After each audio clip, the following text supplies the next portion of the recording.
Welcome to the debate.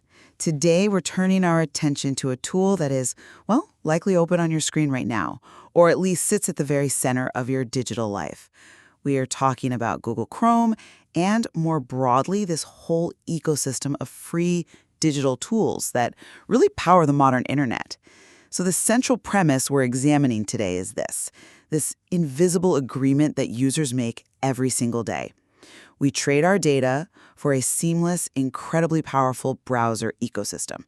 The question is this a pragmatic, a rational trade of a resource for a superior service? Or are we maybe walking into a form of digital serfdom where we can't possibly understand the true cost of admission? I'm representing the pragmatic view, that this is a transparent economy where we get value for value. And I'm here to argue the opposing view.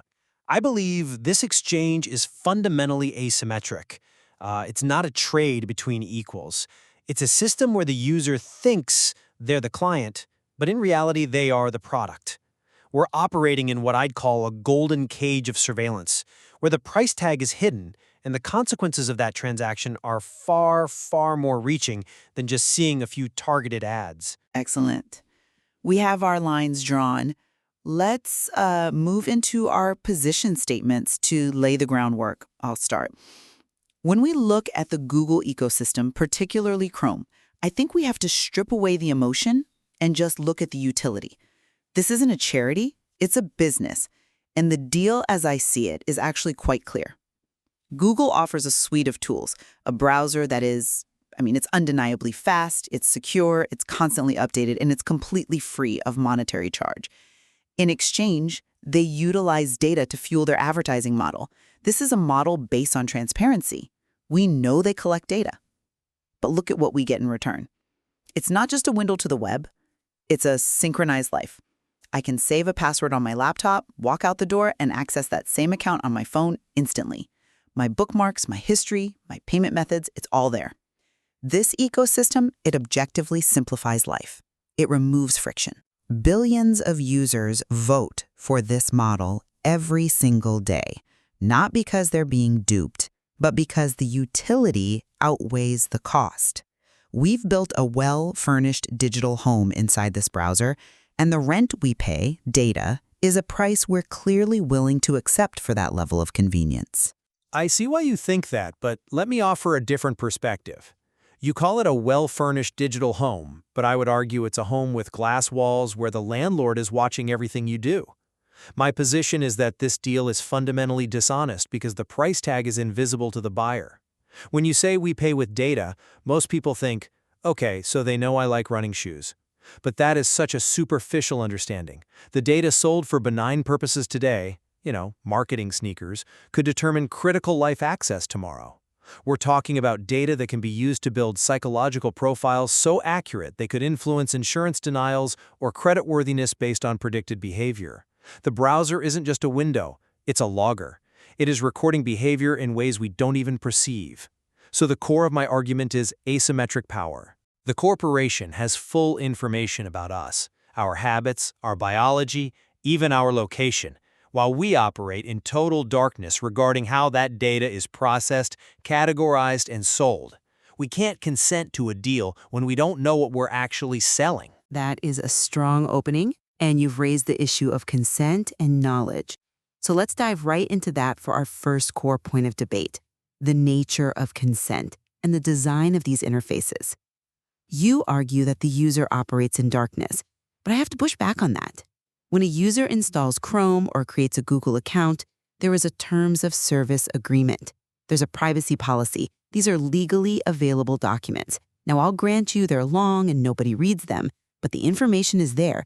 Clicking I agree is a conscious act by an adult user. We are making a choice for convenience. To claim we're being tricked seems to strip the user of their agency. We know the general principle. If the product is free, you're the product. We accept that. Why is that not sufficient consent? I'm sorry, but I just don't buy that. And let me tell you why. You're treating the act of clicking agree as if it exists in a vacuum of perfect free will. But we have to look at the design, the very architecture of that choice. We are dealing with what are known as dark patterns. These interfaces are specifically designed to exhaust human attention. I mean, think about the visual hierarchy when you open a new service. There's a massive bright blue button that says accept all or I agree. Then buried somewhere in the corner, written in tiny gray text that barely contrasts with the white background, is a link that says settings or manage options. But the button is still there. The option exists. It exists, technically, but practically the design is coercive. It plays on our fatigue and our desire for speed. It's not just a choice. It is an architecture designed to funnel you toward a specific outcome that benefits the corporation. It's like signing a mortgage contract where the key terms are in microscopic ink on the very last page, and the notary's just shouting, "Just sign here to get the keys." Calling that consent is a legal fiction. It's not free will. It's a calculated exploitation of user psychology to bypass critical thinking. That's an interesting point, though I would frame it differently. I think you might be underestimating the user's intelligence. People understand that accept all is the express lane. They take it because they want the service, not because they're hypnotized by a blue button. But I want to pivot to your earlier comment about the browser being a logger. You mentioned that the data collection goes deeper than we think. I view this data collection as essential for optimization. It's about synergy. The data improves the product, it gives us better search results, it catches bugs to optimize performance, and yes, it makes ads relevant rather than just annoying.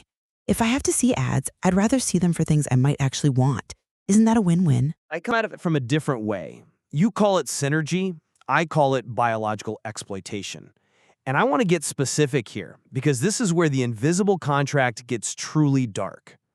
We aren't just talking about search history. We are talking about behavioral analytics, specifically things like mouse cursor tracking. Mouse cursor tracking? What, you mean recording where I click? No, not just where you click, how you move.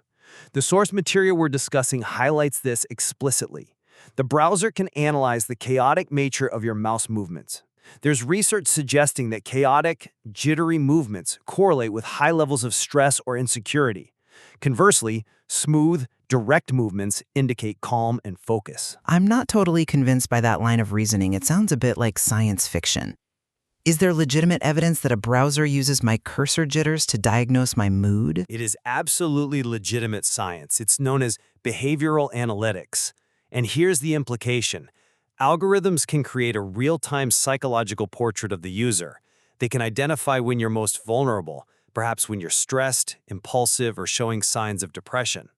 The goal isn't just to show you a shoe ad. The goal is to show you that ad at the exact moment your biological defenses are down, when your brain chemistry makes you prone to an impulse buy. That is not showing products. That is exploiting human biology. It's a predatory feedback loop that the user has absolutely no way of seeing. I will concede that if that levels of granular biological tracking is happening, it is unsettling. However, we have to look at the current trajectory of the industry. Google is actually making moves that seem to address these privacy concerns directly. Let's talk about the Privacy Sandbox initiative. This is a massive shift where Google is removing third-party cookies. For years, privacy advocates complained about thousands of unknown companies tracking us across the web. The Privacy Sandbox stops that. It blocks cross-site tracking. This stops the wild west of data brokerage.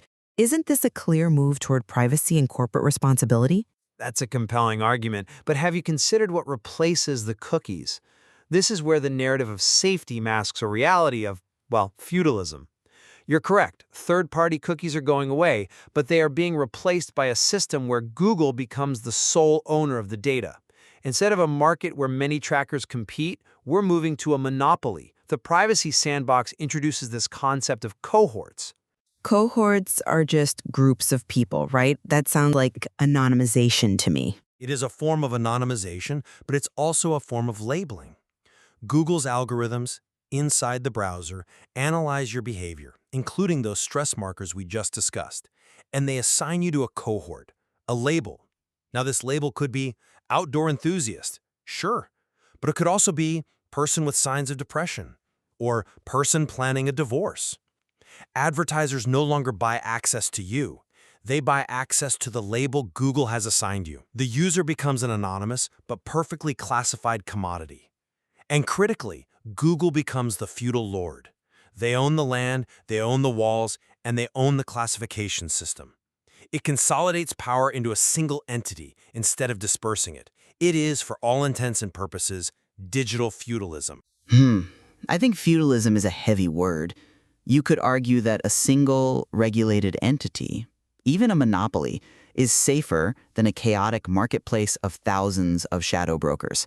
At least with the sandbox, the data stays on the device until it's aggregated. That's a technical improvement in privacy, even if it does consolidate market power. But I want to challenge you on this idea that we're stuck in this system. This serfdom implies we can't leave. But the door is open. Firefox exists, Safari exists, Brave exists. People can download a different browser in 10 seconds. The reason Chrome has such a massive market share isn't coercion. It's because the product is sticky due to its quality. If people felt exploited, they would leave. The fact that they don't suggests the lock-in is actually just satisfaction. That is an interesting point, though I would frame it differently. The stickiness you describe is what I would call the golden cage. Leaving is technically possible, yes, but practically, it is made intentionally difficult. Think about the friction.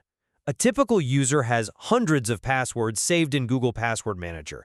They have years of search history, bookmarks, autofill data. Transferring that entire digital life to a new ecosystem is a barrier that 99% of people will not cross. It is simply too much work. The convenience you praised in the beginning is actually the bars of the cage. And it goes deeper than just us adults. We have to talk about the future generation. What do you mean by the future generation in this context? I'm talking about children. When a parent hands a tablet to a child to watch YouTube, often logged into the parent's account or a linked family account, that child's digital profile is being built before they can even read. Google is analyzing their retention rates, their reactions, their interests. They're being turned into products in development. They're being profiled and sorted into cohorts before they ever make a conscious choice to sign a contract. That isn't customer satisfaction. That is a cradle-to-grave data pipeline. I see the concern there, but again, I think we have to weigh this against the access provided. That same child has access to the sum of human knowledge, educational tools, and connection that was unimaginable 30 years ago. The profile building is the cost of the infrastructure that delivers that education. We're reaching the end of our time, so let's move to our conclusions. I'll start by summarizing my position. Despite the risk you've outlined, and I acknowledge they are real, particularly regarding the depth of behavioral analytics, I maintain that this is a rational compromise for the information age. The unparalleled access to information, the efficiency of the ecosystem, and the security updates represent a net positive for humanity. We are not serfs. We are pragmatic users navigating a complex world. We trade privacy for utility, and for billions of people, that utility allows them to work, learn, and connect. It is a pragmatic choice for a modern life. And I'll conclude with a metaphor from our source material that I think perfectly encapsulates the other side. It is the story of the farmer and the pig. From the pig's perspective, the farmer is a benefactor. The farmer provides free food, a warm barn, protection from wolves. The pig thinks the deal's profitable. The pig thinks, I get all this for free and I just have to live here. What the pig doesn't understand is that the farmer's final goal is not the pig's comfort. The final goal is bacon. In the Google ecosystem, we are not the clients. The advertisers are the clients who pay the money. We are the product. We are the pig.